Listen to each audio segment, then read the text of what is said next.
Friends, మీలో ఎవరైనా సరే మంగళగిరి శ్రీ పానకాల లక్ష్మీనరసింహస్వామి ఆలయంలో దర్శనానికి వచ్చినప్పుడు భక్తుల సౌకర్యాలు మెరుగుపరిచే అంశంలో మాత్రం పూర్తి స్థాయిలో స్పష్టత అనేటువంటి దర్శనం ఇస్తూ ఉంటుంది. అవును, ఆలయ ఎగువ దిగువ సన్నిధిలో ఎంతో కాలంగా భక్తుల సౌకర్యాలు మెరుగుపరిచే అంశంలో మాత్రం పెండింగ్లో ఉన్నటువంటి సమస్యలు ఒక్కొక్కటి గాడిలో పడుతూ ఉన్నాయి. దక్షిణ భారతదేశంలోనే ఎంతో విశిష్టత కలిగినటువంటి దేవాలయంగా మంగళగిరి శ్రీ పానకాల లక్ష్మీనరసింహస్వామి ఆలయానికి మంచి పేరుంది.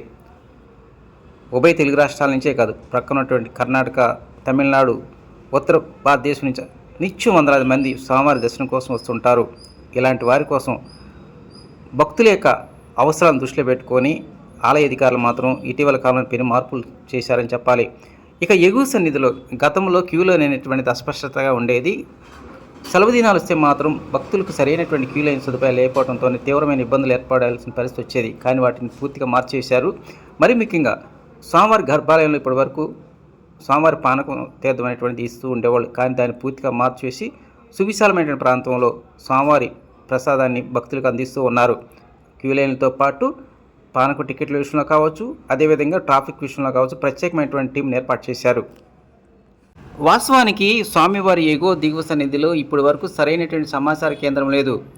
స్వామివారి యొక్క ఆర్జిత సేవలు కావచ్చు, అదేవిధంగా కాటేజీల వివరాలు, మిగతా అంశాలు ఏదైనా సరే సుదూర ప్రాంతాల నుంచి వచ్చే భక్తులు తెలుసుకోవడం అనేది కష్టతరంగా మారింది. దాన్ని పూర్తిగా ప్రక్షాళన చేశారు. ఇక నుంచి భక్తులు ఎవరైనా సరే ఆన్లైన్ ద్వారా కావచ్చు, లేదంటే ఆలయం లోపల ఏర్పాటు చేసిన సమాచార కేంద్రంలో అన్ని వివరాలు తెలుసుకోవచ్చు అన్నారు ఆలయ ఈవో సునీల్ కుమార్. ఇక స్వామివారి దర్శనం కోసం వచ్చేటువంటి భక్తులందరినీ విశేషంగా ఆకర్షిస్తున్నటువంటి మరో అంశం హోర్డింగ్ విధానం. ఆలయంలో ఏ రోజు ఏ పూజలు జరుగుతాయి, ఆలయ సమయాలు, అదేవిధంగా ఆర్జిత సేవల టికెట్లు రేట్లు ఎంత, ఉచిత బస్సు టైమింగ్స్ ఏంటి, ఇలా సమగ్రంగా అన్ని విషయాలతో కూడుకున్నటువంటి బోర్డింగ్ ఆలయం ఎగువ దిగువ సన్నిధిలో ఏర్పాటు చేశారు. ఇది మాత్రం భక్తులకు మాత్రం ఎంతగానో ఉపయోగపడుతుంది. రానున్న కాలంలో ఈ ఆలయానికి సంబంధించి ప్రశాంతమైన వాతావరణంలో దర్శనం చేసుకునే విధంగా చర్యలు తీసుకుంటున్నట్టు ఆలయ ఈవో సునీల్ కుమార్ తెలియజేశారు.